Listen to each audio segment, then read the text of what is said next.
काला साया। यूं तो बनारस घाट अपनी खूबसूरती के लिए बहुत प्रचलित है, पर घाट के किनारे कई राज लिए बैठे हैं। ये कहानी शुरू होती है बनारस के घाट के पास बने ममता निवास से, जहां प्रिया लाल जोड़े में ममता के घर उसकी बहू बनकर आती है। आओ आओ बहू, घर को अपने पैरों से पवित्र करो। ममता घर की दहलीज पार कर ही रही होती है कि अचानक एक बहुत गंदी सी बास पूरे घर में फैल जाती है।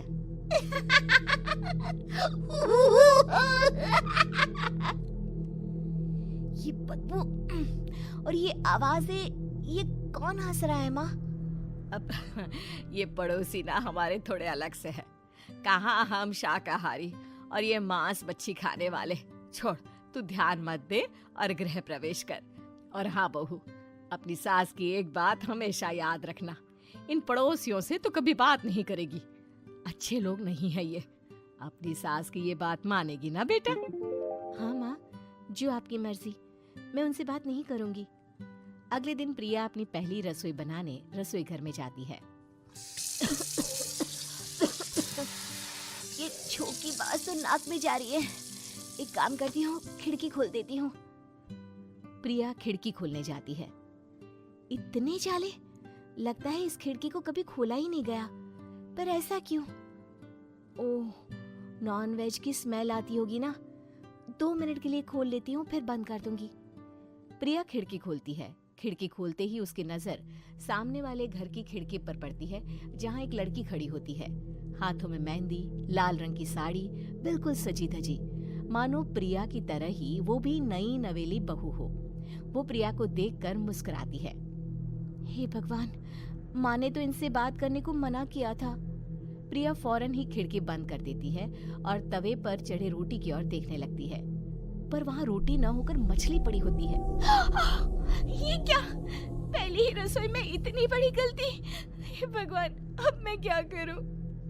प्रिया बहुत डर जाती है और फौरन रसोई की सफाई करने और फिर सभी के लिए खाना बनाने लग जाती है।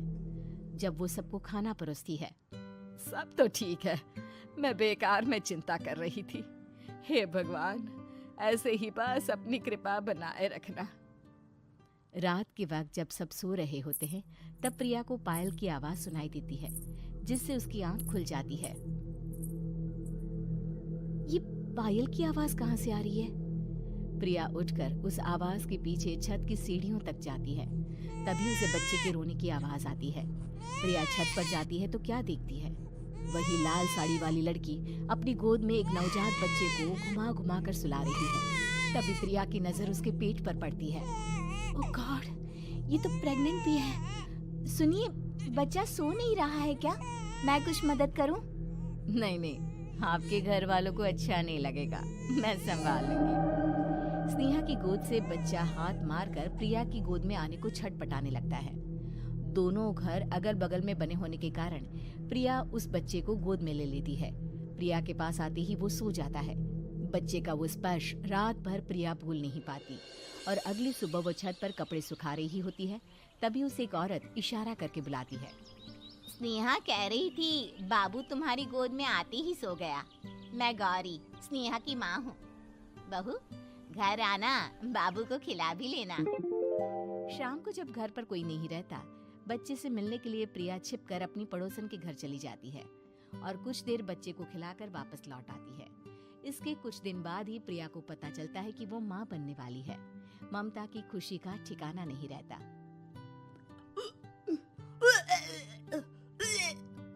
माँ जी, पता नहीं क्यों उल्टी आ रही है।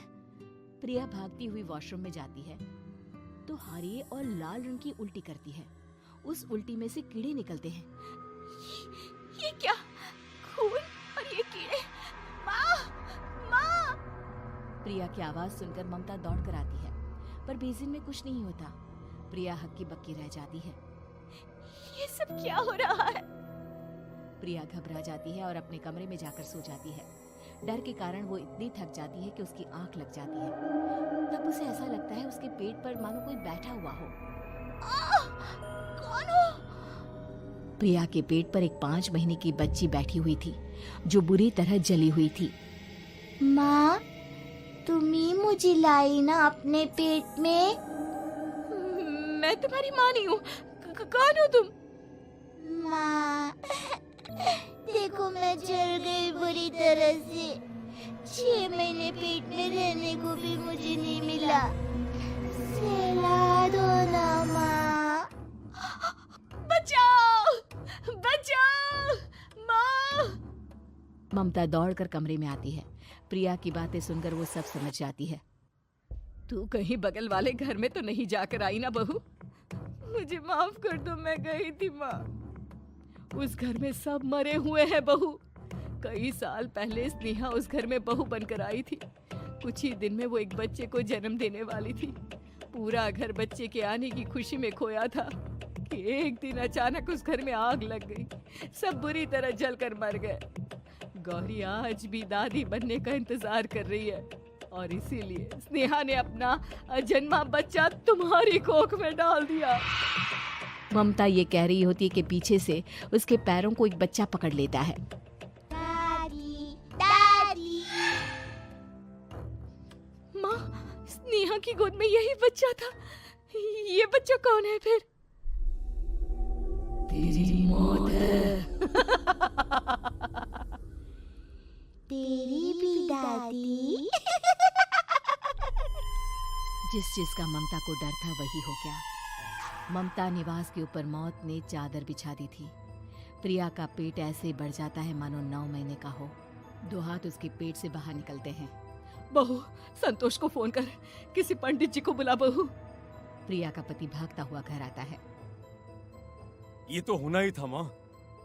तेरा पाप तेरे सामने आ गया तो तू सह नहीं पा रही है। स्नेहा घर में आग लगी नहीं थी, माँ ने लगाई थी, प्रॉपर्टी की लालच में। और वो बच्चा मेरी पहली पत्नी का बच्चा है, मेरा बेटा, जो कि उस आग की चपेट का शिकार हो गया था। मैंने तुमसे ये सब माँ के कहने पर छुपाया था। मुझे माफ कर दो प्रिया। तुम अगर चाहो तो यहाँ से जा सकती हो। मैं तुम्हें किसी भी बंधन में रखना नहीं चाहता। मेरी शादी हुई है आपसे, मैं आपको छोड़ नहीं सकती, पर उससे पहले हमें स्नेहा, उसकी माँ और बच्चे की आत्मा की शांति करवानी होगी। संतोष और ममता गौरी के घर जाते हैं। अंदर सब कुछ जला हुआ होता है। जमीन पर जली हुई लाशें बिखरी हुई थी। ममता रो रो कर अपनी करने की माफी गौरी से मांगती है।